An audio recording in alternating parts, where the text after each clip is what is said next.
Okay, let's do our. Everybody have their slice of It's pizza? already, it's gone.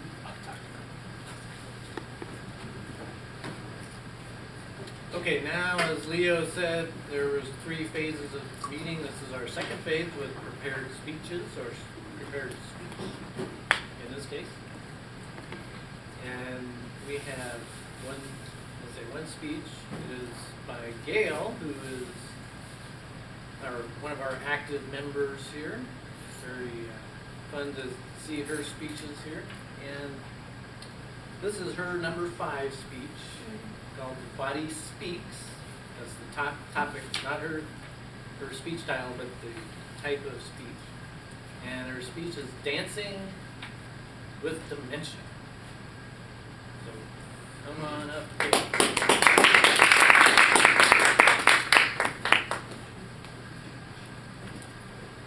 Thank you, Mr.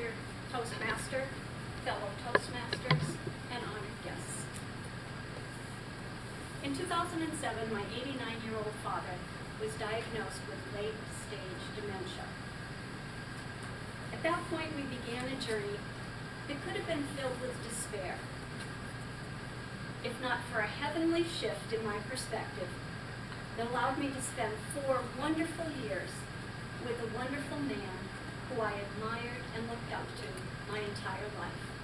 6'2", eyes of blue, my dad. My goal tonight is to provide you with a few facts about dementia, but more importantly, to tell the story of how I was able to waltz around it. This tragic illness spun my world upside down, but that wasn't a tragedy. It was actually a victory, and I want to share that with you. What is dementia? It's actually an umbrella term. It encompasses a variety of progressive, degenerative brain diseases. They affect memory, thought, and speech.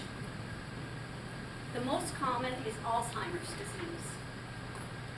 All forms of dementia seriously affect a person's ability to carry out daily activities. Communication becomes a challenge. It's frequently impaired. Sorry. I got it. Thank you. It frequently impairs vision and basic bodily functions, and it's ultimately fatal. How likely is it that it will touch your life? The Center for Disease Control issued a 2012 report saying that dementia is the 5th leading cause of death among adults aged 65 and older. Although deaths due to heart disease, stroke, and cancer have decreased, Alzheimer's has spiked 66%. And it's going to get worse because the baby boomers are aging, and there'll be more of it. Once diagnosed, this illness can strike like lightning or can move glacially slow. Survival rates range from 4 to 20 years. Like many families facing this illness, we had no savings. I was forced to choose to take care of him myself or put him in a county home. So I flew up to Minnesota, and I decided I'd bring him back to live with me. When we boarded the plane in Minneapolis, he was not happy about leaving home. Halfway down the jetway, he came to a complete halt. He started flailing his arms and saying, "No, I'm not going. I'm going nowhere."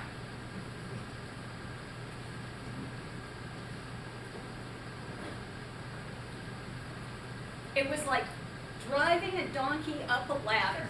One more nudge and he hit the breaking point. Luckily for me, an angel swooped to my aid. The angel took the form of a stewardess. She demonstrated to me the art of distraction. She quickly asked me his name. Then, in a firm but calm voice, she said, "Stanley! Stanley, look at me! Stanley, look at me!" His arms continued to flail. She continued to say, "Stanley, look at me." until their eyes locked. And at that point, magically, the episode was over. She then performed the next miracle. She started a diversion. She took his arm and promenaded him around in a complete circle. She didn't know which way he was going. And then she said to him, "Stanley, you'll be going home in just a few minutes. Are you thirsty? How about a nice cold soda? Or would you like some hot cocoa?" And he went, "Soda would be nice." And she took his arm, and down they went the jetway. They went down the jetway into the plane, and he sat down and happily drank his soda. Whew. I was so glad. Oh, here he is. Observing that masterful angel, it was easy to see that the agitated behavior was linked to fear. Her touch created a sense of connectivity. It was very powerful. She got him to trust her. I began to see what was possible, and for this to work, I knew I would have to earn and maintain his trust. The biggest challenge was resisting the urge to debate reality with him. When dealing with someone whose ability to perceive the world as impaired, that which he perceives is his reality. It became evident when we got back to my home in Arizona. As he shuffled across my tiled floor, he would suddenly stop and sidestep and keep going. And I figured out my tile was like light brown with a few black tiles in between. They looked to him like holes. I was able to repair the floor with this. I repurposed the masking tape. I taped over the black tiles, and he was able to safely pass. The other oddity was his sense of touch. He perceived cold as wet. One night when I was putting him to bed, he reached in and he felt the sheets. "It's raining! It's been raining in here!" "Rain? These are wet." "No, they're not." I figured out that his sense of touch convinced him that the roof was leaking. Therefore, when he got home from daycare the next day, I told him, "Dad, I had someone come to fix the roof today." "Good. This was repurposed as a roof repair kit. I just heated his sheets up before he got in, and he was fine."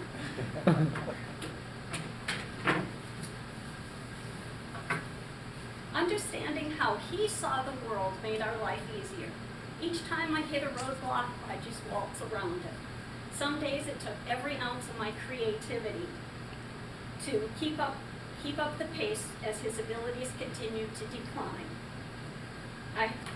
Like a parent of a toddler, I anticipated possible dangers and dementia-proofed the house. I kept a watchful eye on him at night with a daddy cam. Amazingly, he never lost his innate instinct as a man to protect and provide for his family. When he didn't want to do something, I'd awaken the sense of duty. "Dad, you need to do this for the family."